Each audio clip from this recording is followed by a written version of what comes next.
Inspired by the Nehru Report, Indians resolved to ensure the sun finally sets on the British Empire.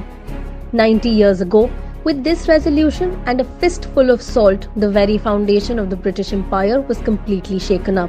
The British government had imposed a steep tax on the production and purchase of salt in India. In other words, the land was ours, the salt was ours, but the Britishers had the control. But the British government underestimated the importance of salt to Indians. On 12th March 1930, Bapu announced the Dandi March to defy the salt law.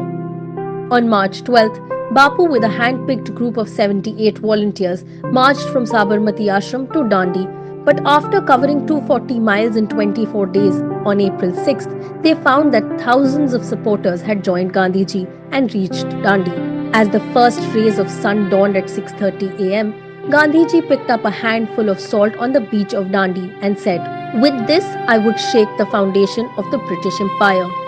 With the salt Satyagraha came the arrest of freedom fighters and the lathis of the British Empire.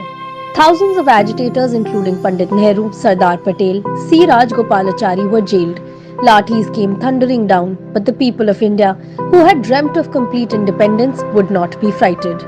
Even Bapu was arrested on 5th May, but by then the entire nation had been influenced by the salt Satyagraha.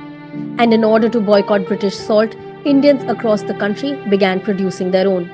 This Satyagraha, which challenged the British tyranny, attracted the attention of the whole world. The greatest success of the salt Satyagraha was the participation of all castes and classes, from Hindus to Muslims.